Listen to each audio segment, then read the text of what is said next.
बिस्मिल्लाहिर्रहमानिर्रहीम। अस्सलाम वालेकुम। आज हम खोया बनाएंगे और खोया बनाने के लिए मैं 2 लीटर दूध इस्तेमाल कर रही हूँ। खोया घर पे बनाना बेहद आसान है और मुख्तलिफ़ किस्म के डेज़र्ट्स में इसको यूज़ किया जाता है।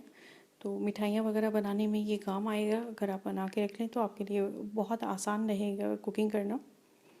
और इसमें हम कोई चीज़ ऐड नहीं करेंगे, सिर्फ हमने दूध को पकाना है और इसको रिड्यूस करेंगे।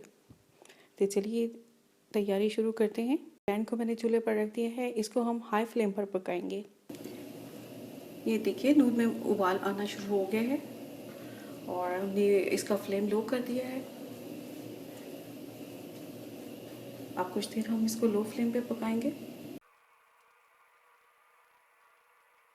दूध में जोश आने के बाद आंच हम इतनी कर देंगे कि ये देखिए जैसे दूध में अभी बबल्स आ रहे हैं, ये उबल रहा है, पक रहा है। तो बस हम इतना सा रखेंगे ताकि ये किनारों से बाहर ना आए। आंच इतनी कर देंगे कि ये पकता रहे। मुसलसल चमचा हिलाते रहेंगे थोड़ी थोड़ी देर में।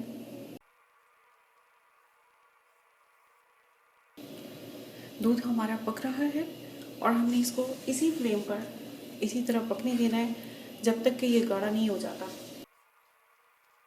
थोड़ी थोड़ी देर में आप इसको इसमें चमचा चलाते जाइए ताकि ये नीचे नीचे पक जाए। नीचे दूध लगेगा, अभी तो नहीं इतनी जल्दी लगेगा, लेकिन थोड़ा सा और गाढ़ा हो गया तो ये नीचे चिपकना शुरू हो जाएगा। और जब ये नीचे लग जाएगा तो फिर ये पूरे खोए में स्मेल आना शुरू हो जाएगी।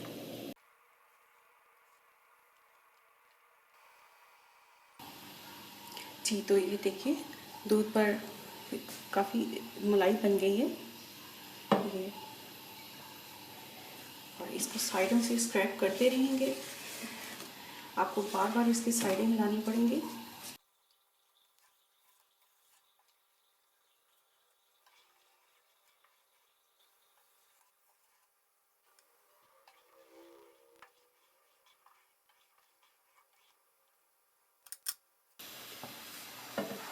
जी तो ये देखिए दूध बहुत गाढ़ा हो गया है और फ्लेम इसके नीचे हाई है। जब ये किनारों से बाहर नहीं करना, छोड़ दे काफ़ी गाढ़ा हो जाए तो आप दोबारा से फ्लेम को हाई कर दीजिएगा। और अब हम इसको हाई फ्लेम पर मुसलसल हिलाते हुए पकाएंगे। अब इस स्टेज पर आपने चमचा मुसलसल हिलाना है, इसको छोड़ना नहीं है वरना ये चिपकना शुरू हो जाएगा। इसके किनारे भी साफ करते जाएं।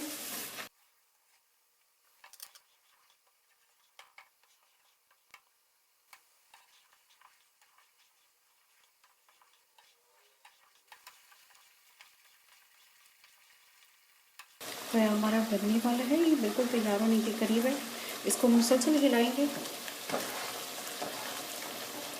और बस थोड़ा सा गाढ़ा और हो जाए तो फिर हम इसको निकाल लेंगे किसी बर्तन में।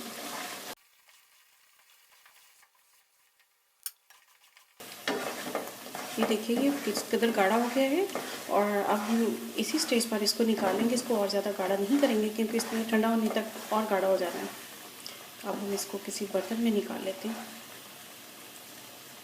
लीजिए हमारा ज़बरदस्त सा खोया बनकर तैयार है। इसको ज़रूर ट्राई कीजिएगा, एंजॉय कीजिएगा और दुआओं में याद रखिएगा। इंशाल्लाह फिर किसी नई रेसिपी के साथ मुलाकात होगी। जब तक के लिए अल्लाह हाफिज़।